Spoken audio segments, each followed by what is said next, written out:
Mais uma aula para nós aí, continuando a origem da vida. E a origem da respiração, vocês viram que a gente consegue saber isso pelas arcas que existem hoje, né? Ô, Neurimar, bom dia, meu filho, tudo bem? E aí as arcas aqui, ó, fazendo a respiração, ó. 1 de glicose, 6 de O2, e aí lembra que o O2 foi prejudicial, né? Porque ele provocou aí o holocausto oxidativo. Nem toda a vida era anaeróbica e nem toda a galera aí conseguia, né, usar o oxigênio para respirar, só o que sobrou, né? Praticamente 98% da vida foi extinta, né? E aí oxidou, produziu 6 de CO2, 6 de água e liberou energia aí. É tanta energia que vai possibilitar a formação dos caras que são pluricelulares, né? As arcas aeróbicas aí são os ancestrais diretos dessa primeira protocélula, desse primeiro probionte aí, ó. Resumo energético, qual foi o primeiro metabolismo aqui? Ó? Quimiolito-autotrofismo. O que o quimiolito-autotrofismo fez? Ele foi capaz, né, do cara que produziu o seu próprio alimento através de uma quimiossíntese, né? Extraiu energia de o quê? De substâncias, né, químicas para que pudesse produzir seu próprio alimento, a glicose. Então, a hipótese mais aceita para o primeiro ser vivo, para a nutrição do primeiro ser vivo, foi exatamente, né, a produção de alimento a partir aí da fotossíntese, né? E aí, como é que ela fez? A primeira forma de vida usou o quimiolito-autotrofismo, produziu o alimento. A partir desse alimento, o que ela fez? A fermentação, que é a produção de energia, porque o momento era anaeróbico, né? Aí, depois, por mutação, surgiu quem? Os fotossintetizantes, liberou o oxigênio, que foi grave, seríssimo, né? E depois, o que acontece? Né? Por mutação também surgiu o cara que era respirador aeróbico. E aí, a partir desse momento, a gente tem a construção de todo o metabolismo das formas de vida que existem hoje no planeta, né? E isso muda total a constituição da atmosfera primitiva. 78% passa a ser de nitrogênio agora, né? O ciclo do nitrogênio. 21% passa a ser do oxigênio, que vai ser produzido pela fotossíntese, né? E a partir da respiração intensifica a liberação do CO2, que cria aí a camada, né? O efeito estufa, que vai permitir aí, né, o aquecimento do planeta, tudo certinho. E aí o que acontece? Também cria aí, ó, com a liberação do oxigênio, cria aí também a camada de ozônio, né? A formação da camada de ozônio, que vai proteger contra os raios ultravioleta, né? Que vai proteger aí o ambiente dos raios ultravioleta. Camada de ozônio está na estratosfera, de 12 a 50 km de altitude, e possibilitou filtrar, né, os raios ultravioleta. E permitiu que a vida viesse do ambiente terrestre, ó, saísse da água e viesse para o ambiente o quê? Terrestre, né? Isso vai possibilitar aí, por exemplo, né, formas de vidas como os plateumintos saindo o quê? Da água, vindo para o ambiente terrestre, né? Tudo top. E a vida era restrita só em lagos, lagoas, oceanos aí. E aí permitiu vir para o ambiente terrestre. A origem da célula eucarionte, ó, hipótese de Robertson, né? Como é que era a característica do primeiro ser vivo? Ó? A protocélula, né, que vai dar origem às árqueas, ó. Ela era procarionte, né? Sem o quê? Carioteca e sem organelas membranosas, né? Apresenta aí pelo menos uma organela, né, que era o ribossomo.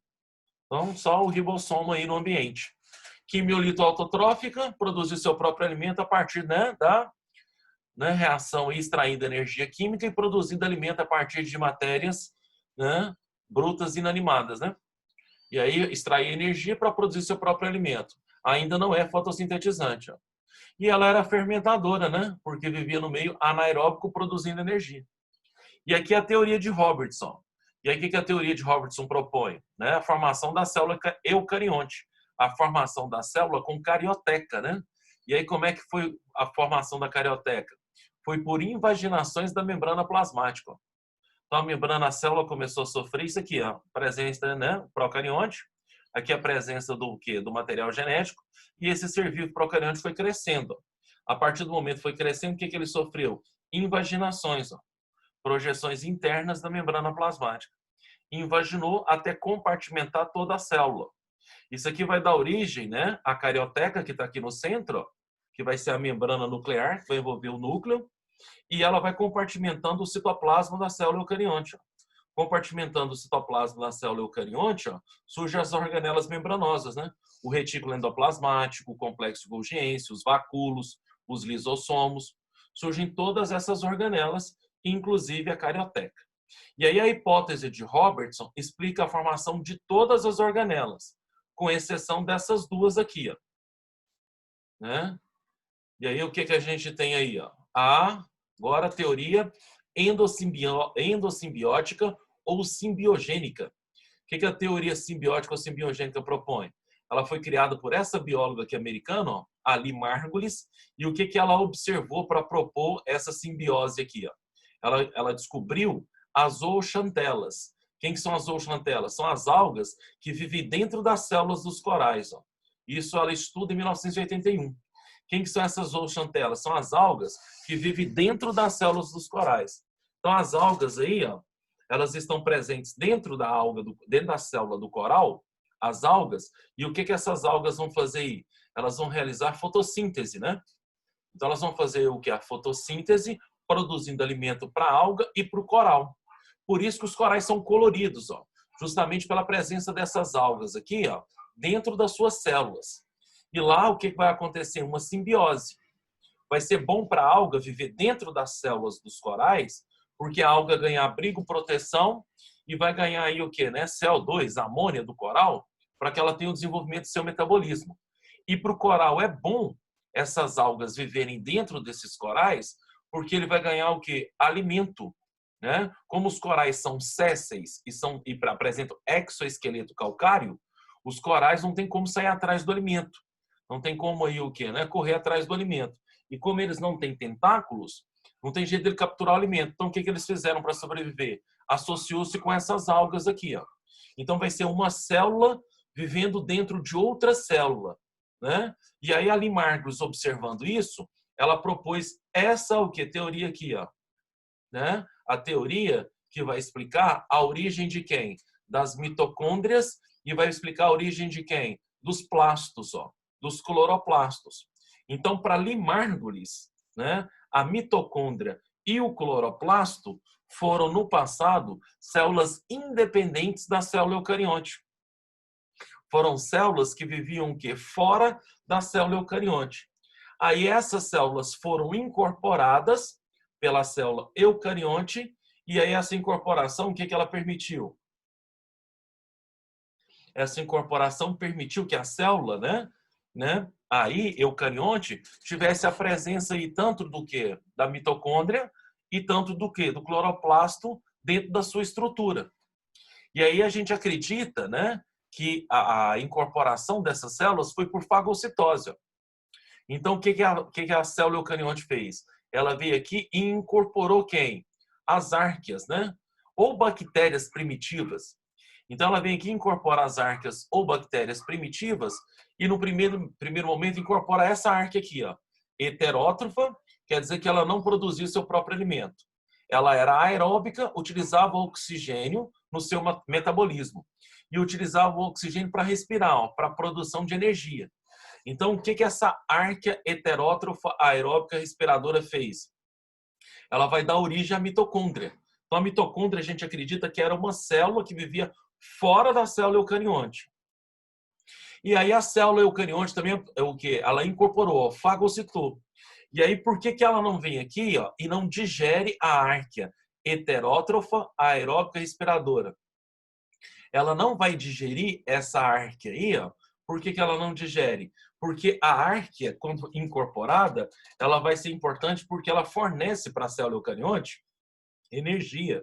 Ela vai fornecer para a célula eucarionte, ela vai fornecer aí para ela a produção de energia, a respiração celular, que hoje a gente conhece, né? A respiração celular lá com o quê? Com as suas fases, né? Tanto aí o que? A glicólise, quanto a fase de o quê? Quanto a fase aí de ciclo de Krebs, quanto a fase aí de cadeia respiratória. Então vai acontecer isso tudo dentro dessa o quê? Bactéria ou árquea e vai produzir energia para ela e vai produzir energia também para quem? Para todo o ambiente celular. Então a gente acha que o quê? Não digeriu, só incorporou, só fagocitou e não digeriu, porque a célula percebeu a importância que essa arca tinha dentro dela. Permitiu que ela pudesse o quê? Respirar, né? E pudesse aí o quê? Produzir energia. E aí essa arca se tornou a mitocôndria. E aí a célula eucarionte também vai incorporar outra arquea. Só que agora quem que é a arquea? Ou quem seria a bactéria? Seria uma bactéria autótrofa, então quer dizer que ela produzia seu próprio alimento. E era uma arquea, uma bactéria autótrofa, e aí o que agora? Fotossintetizante. Então realizadora de o quê? De fotossíntese, né? E aí também o quê? Aeróbica, porque usava oxigênio, e respiradora. Essa arquea aqui, ó, autótrofa, fotossintetizante, aeróbica e respiradora, vai dar origem a quem? Aos plastos, aos cloroplastos. Né? E essa célula eucarionte que vai conseguir incorporar isso, não digeriu, né? Porque fagocitose é englobamento de partícula sólida, e aí essas partículas sólidas geralmente são alimentos para a célula. Por que não digeriu a arquea autótrofa? Porque a arquea, né, que foi o que, né, fagocitada agora, ela fazia fotossíntese.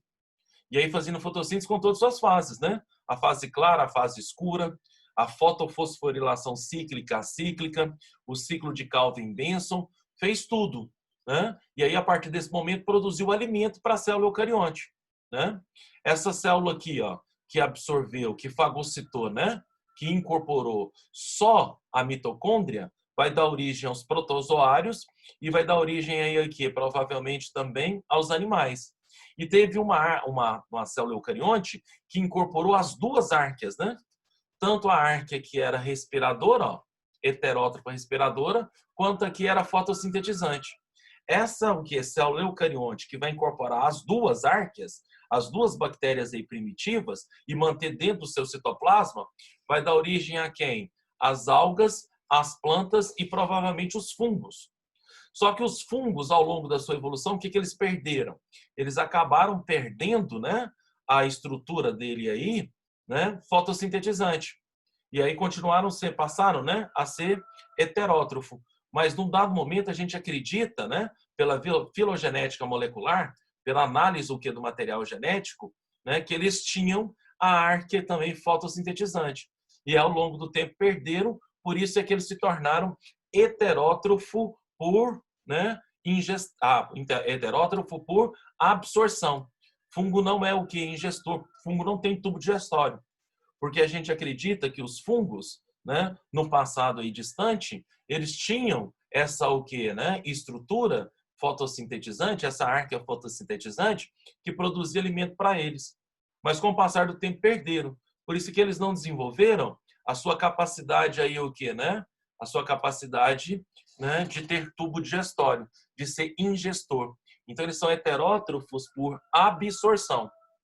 Aí você tem aqui a mitocôndria, ó, e o cloroplasto. O que a Limargos propôs? Ó, que são arqueas independentes e externas da célula eucarionte. E aí, baseado no que ela propôs isso? Ó? Olha só para você ver as características que ela observou dentro da mitocôndria e dentro do cloroplasto para dizer que eram seres distintos e externos, independentes da célula eucarionte. Ó. Quais são as características que aproximam a mitocôndria e o cloroplasto de uma bactéria primitiva, de uma bactéria ou de uma arquea primitiva aí, ó. O que o cloroplasto tem e a mitocôndria tem, diferente das outras organelas, ó.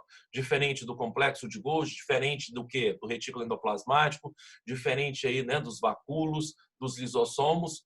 Olha só o tanto de evidências que permitem concluir que a mitocôndria e o cloroplasto foram células independentes da célula eucarionte. Ó, né? O que a mitocôndria e o cloroplasto possuem? DNA circular próprio, né? Então elas têm DNA, e o DNA circular é o DNA encontrado nas bactérias, né? E ele é circular porque ele não tem histona, ele não tem a proteína aí, né, de organização, né, do DNA. E ela tem plasmídio. Ó. O que são os plasmídios? Né? São fragmentos circulares de DNA. São fragmentos circulares de DNA encontrados no interior das bactérias.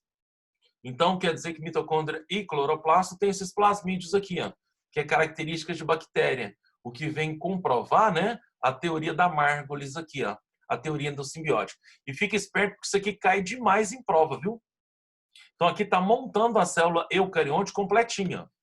Então, tem DNA circular próprio, né? E aí, isso é uma característica de procarionte, né? E aí, ele é circular porque ele não tem histona, que é a proteína de organização. Tem presença de plasmídios, ó. O que são os plasmídios? São os DNAs circulares citoplasmáticos presentes nas bactérias, presentes aí no interior bacteriano, né? Outra coisa, se tem DNA próprio, ó, elas têm duplicação e divisão próprias da organela. Então, o cloroplasto e a mitocôndria divide dentro da célula eucarionte quando ele quiser, quando houver necessidade da organela. Precisa fazer muita respiração, as mitocôndrias se dividem, se duplicam dentro da célula eucarionte. Lá no caso dos fotossintetizantes, se precisa fazer mais fotossíntese, o cloroplasto vai lá, duplica, né? E acaba aí o que a partir da sua estrutura realizando a fotossíntese, se precisar, né, intensificar a produção de alimento. Então elas são duplicadoras e divisionais independentes da divisão da célula eucarionte. Então a célula eucarionte não precisa fazer mitose, a célula eucarionte não precisa aí o que fazer meiose para que as organelas mitocôndria e cloroplasto se dividam. Elas se dividem independentemente, elas se duplicam independentemente da célula eucarionte se dividir. O que elas têm também? Ó? RNA próprio delas, e aí os 3 tipos, né? Ela tem RNA mensageiro, transportador e ribossômico. Tudo certinho, tudo independente, tudo próprio dela. O que elas têm também? Ó? Síntese proteica própria. O que elas vão produzir? Proteínas, né, para o seu metabolismo, independente da célula eucarionte. Então, elas sozinhas, próprias mesmo, conseguem fazer o quê, né? A síntese de proteína, consegue fazer a produção das suas enzimas, ó, para o seu metabolismo celular. Ó. Então, elas fazem proteínas e enzimas para o seu próprio metabolismo, independentemente da célula eucarionte produzir para elas, né? E aí, se tem proteínas próprias e enzimas próprias, ó, o que elas têm também? Metabolismo próprio. O que é metabolismo? É o conjunto de reações o quê? Químicas que uma célula faz. Então, mesmo ela sendo o que? Organela, a mitocôndria e o plasto, elas também têm o quê? Metabolismo próprio. Elas conseguem fazer as suas próprias reações químicas independente do ambiente o quê? Celular dela. Fechou? Então tem metabolismo próprio. Então ela vai fazer tanto anabolismo quanto catabolismo. O que é anabolismo? É o metabolismo aí de o quê, né? Catabolismo e metabolismo de destruição. E anabolismo, o que ele é? É o metabolismo de construção. Então elas vão fazer isso totalmente independentemente da célula eucarionte fazer para elas. Então tem metabolismo próprio, tudo certinho, tudo bonitinho, tudo pronto. Tem dupla membrana, né? E aí a dupla membrana quer dizer que ela vai ter uma membrana externa e uma membrana interna. Isso prova, ó, se tem dupla membrana, que elas foram incorporadas por fagocitose, né? Foi incorporado por esse processo aqui, ó. Porque para fazer fagocitose, precisa dessas invaginações, ó. Aí quando sofre invaginação, a membrana, a célula que foi incorporada mantém a sua membrana, né? E como foi fagocitado, ó, cria uma bolsa em volta da célula o que é incorporada. Então ela passa a ter 2 membranas, uma da célula que já existia e uma da célula que fagocitou. Ó. Então elas vão entrar por essas invaginações aqui e vão ficar presas dentro de uma bolsa. E aí eu te falei que eram para ser digeridos, não foram digeridas porque elas eram importantes para as suas funções. Qual que é a importância da o que da mitocôndria? Produção de energia pela respiração celular. Qual que é a importância do cloroplasto? A produção de o quê? De alimento através da fotossíntese. Então elas tiveram 2 membranas, uma que era delas porque já era uma célula que existia, e a segunda membrana é a membrana da célula que a fagocitou, que formou uma bolsa aqui dentro, mantendo presente as células aí no seu interior. Não foram digeridas pelo quê? Pela sua própria aí, ó, pela sua própria importância dentro da célula. Então aqui vai ter a membrana da própria o quê? Bactéria ou árquea, né? E aqui a membrana da célula que está incorporando. Ó. Então dupla membrana mostra que era uma célula independente. Aí vai ter a membrana externa, que é a da célula que incorporou, e a membrana da própria célula interna, que é a membrana que já existia, né? Então metabolismo próprio aqui que a gente já viu também, ó. E outra característica que é marcante aqui, presente, né? Como fazem síntese proteica, ó. tanto a mitocôndria quanto o cloroplasto, têm as suas próprias proteínas, né, e suas próprias enzimas aqui. Ó. E aí apresenta metabolismo próprio. Você tem metabolismo próprio, ó, o que vai acontecer aqui?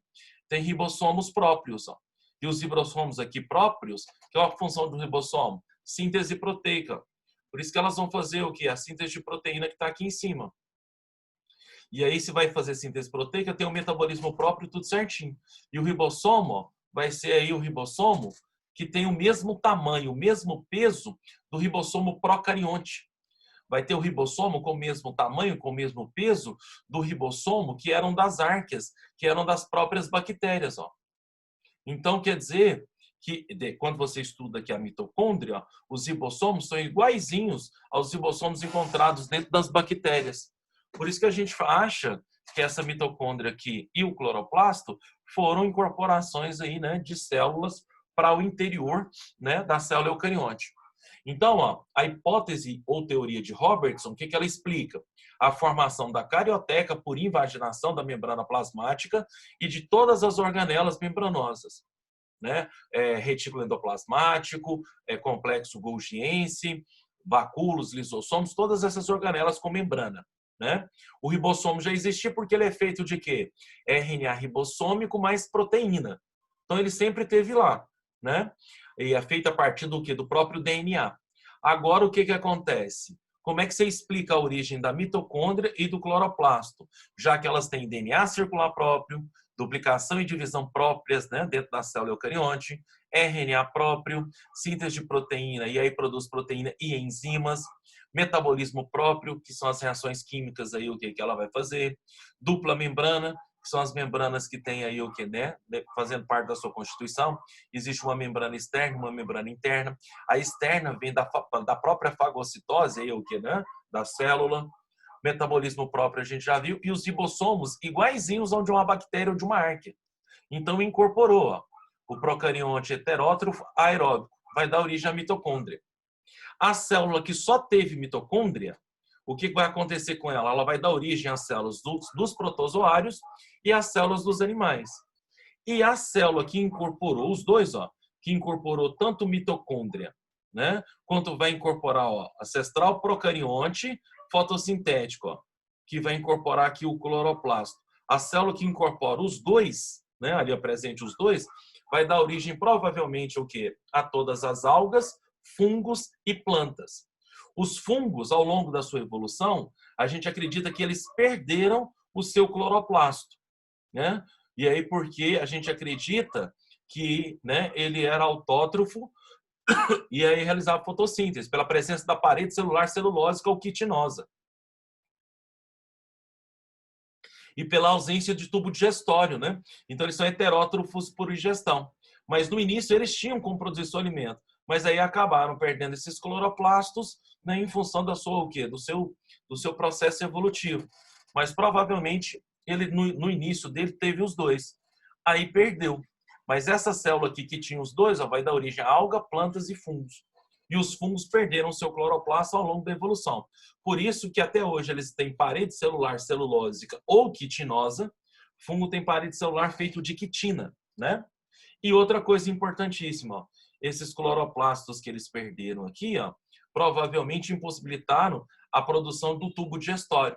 Então o fungo, quando ele vai o que se alimentar, porque ele é heterótrofo hoje, ele vai lá, digere o nutriente que ele vai o que né, metabolizar, ele lança as enzimas para fora da sua, do seu segmento, do seu corpo, digere o que o alimento e o absorve, né? Então ele é heterótrofo por ingestão. Já os animais não, ó. Como nunca tiveram cloroplasto na vida, desenvolveram um tubo digestório. Então o animal come. Então ele vai ingerir o alimento e digerir esse alimento aí dentro do tubo digestório. E aqui a formação de todos os grupos. Ó. Te falei com o advento da respiração celular, ó, o que vai formar aí? Os indivíduos, os organismos que são pluricelulares. Era tanta energia que a respiração celular produzia que a partir disso pôde formar todos os reinos que a gente conhece hoje. Ó. Todos os grupos de seres vivos que a gente conhece hoje. Né? O reino Monera é o mais primitivo, né? Que aí vai ter o quê? Os seres procariontes, né? No primeiro momento aqui são as bactérias e cianobactérias que ficam aqui dentro dele. São procariontes desprovidos de o quê? De carioteca. Aqui o reino protista, que hoje a gente chama de protoctista, né? Aqui está presente todas as algas uni- e pluricelulares e todos os protozoários aqui, né? Aqui o reino plantae, ó, que é o reino das plantas, né? Briófita, pteridófita, gimnosperma, angiosperma. Aqui o reino fungi, com todos os fungos, né? E aí você tem os ficomicetos, basidiomycetos, ascomicetos, né? Deuteromicetos, todos os fungos aqui, heterótrofos por absorção, né? Não tem tubo digestório, justamente pelo aquele parentesco, ó, do cloroplasto. Por isso que eles são mais próximos de planta do que de animais, ó. Porque além de ter parede celular, não desenvolveram a formação do tubo digestório. E aqui dos protozoários, ó, vai surgir os animais, né? Os filhos que a gente tem de animais aí. Aí a gente tem o reino animalia ou metazoa. E aí tem aí os filhos, né? Porífero, quinidário, plateuminto, nemateuminto, arelídeo, molusco, artrópodes e equinodermos. Todos presentes aí dentro da formação. Então são 5 reinos: monera, protoctista, reino plantae ou metáfita ou vegetal, reino fungi, reino animalia ou metazoa, que é o reino dos animais, né? E outra coisa importante, ó, é que também, né, nós temos o quê? Acima dos reinos, os domínios, né? O domínio árquea, onde vai estar as árqueas, né, que são as extremófilas, que são os organismos procariontes que vivem em condições extremas. Você tem o domínio bactéria, aonde vai estar o reino monera, com a bactéria e cianobactéria. E você tem o quê? O domínio eucária, né? Com todos os eucariontes, né? E aí o domínio eucária vai estar presente aí o reino protoctista, plantae, fungi e animal. Beleza, meninos? Alguma dúvida aí sobre essa parte? Alguma coisa? Leorimar, Gabriela? Tudo certo?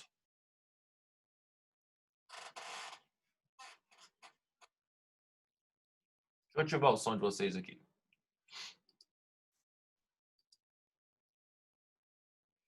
O som está ativado aí. Alguma dúvida, alguma coisa nessa parte aqui? Bianca, Vinícius? Nenhuma dúvida, Milton. Tá tudo tranquilo. Celi, Christopher, Daniel. Alguma dúvida aí? Tudo certo? Tudo certo, Milton. Então tá bom, então. Então até semana que vem. Boas aulas para vocês aí. Tá tudo certo, Letícia? Um beijo para vocês. Até semana que vem. Essa parte aqui acabou. Tchau, Semana que vem a obrigado. gente vai começar uma nova parte, viu? Tchau, tchau, Gabriela. Um abraço. Até semana que vem. O último domínio é chamado, Heloíse, de eucária, que são todos os eucariontes. E aí, dentro do domínio eucária, tem o protoctista, os reinos protoctista, plantae, fungi e animalia. Fechou? Então, um abraço para vocês. Tchau, tchau.